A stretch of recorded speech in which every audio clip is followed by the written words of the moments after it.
அன்புமணியை பொறுத்த மட்டும் இல்ல, அவருடைய பின்னணி ஒரு சொகுசான பின்னணி. கஷ்டப்பட்ட குடும்பத்திலிருந்து அவர் வரல அப்படின்றத அவர் ஏற்றுக்கணும்.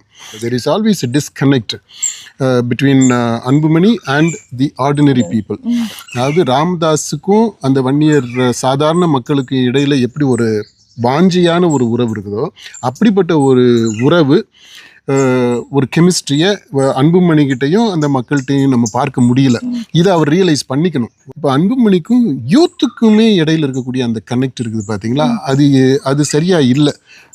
அவரு ஒரு யூத் ஐக்கன் மாதிரி இல்லை. குருவுக்கு ஈக்குவலாக பாமகவில் யாருமே இல்லை. அது மாதிரி பேசக்கூடியவங்க, இளைஞர்களே கவரக்கூடியவங்க, மக்கள்கிட்ட உணர்ச்சியை, ஒரு எழுச்சியை உருவாக்கக்கூடியவங்க பேச்சு கண்டிப்பாக ராமதாஸ் ஐயாவால் அந்த இது முடியாது. ஏன்னா வயசாகிடுச்சு. ஒரு காலத்தில் அவரும் தீவிரமாக களம் இறங்கி இப்போ போராளியாக இருந்தவர் தான். இப்போ இனிமேல் முடியாது. அவர் நினைச்சாலுமே கூட அது முடியாது. ஃபிசிக்கலாக நாட் பாசிபிள். அன்புமணிக்கு அந்த ஸ்டைலே ஒத்து வராது. இவருடைய ஸ்டைலே வேற, ஒத்து வராது.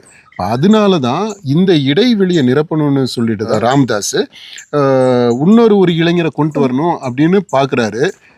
அது அன்புமணிக்கு நீங்கள் முன்னாடி சொன்ன மாதிரி ஒரு த்ரெட்டாக அமைகிறதுக்கான சூழல் இருக்குது. ஏன்னா அன்புமணிக்கு சில குறைகள் இருக்குன்றதை அவர் ஏற்றுக்கிட்டாலே, இப்போ நம்ம சொன்னோம் பார்த்தீங்களா, இதெல்லாம் அவர் அக்செப்ட் பண்ணிக்கிட்டாலே முகுந்தனோ இல்லை அவரை விட திறமைசாலியாக இருக்கக்கூடிய ஒரு இளைஞனையோ, ஏன்னா மக்கள்கிட்ட பேசுறதுக்கு, இளைஞர்களை ஈர்க்கிறதுக்கு அப்படிப்பட்ட ஒரு கரிஸ்மாட்டிக்காக இன்னொருத்தர் இருக்கிறாங்க அப்படின்னா அவங்கள அரவணைச்சிக்க முடியும்.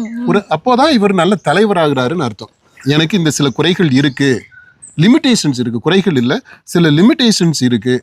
அந்த லிமிட்டேஷன்ஸை ஈடு செய்யக்கூடிய விதத்தில் அடுத்த தலைமுறை தலைவர்கள் வர்றாங்க அப்படின்னா அவங்கள நான் அரவணைச்சிக்கணும் அப்படின்ற ஒரு பக்குவம் அன்புமணிக்கு வரணும்.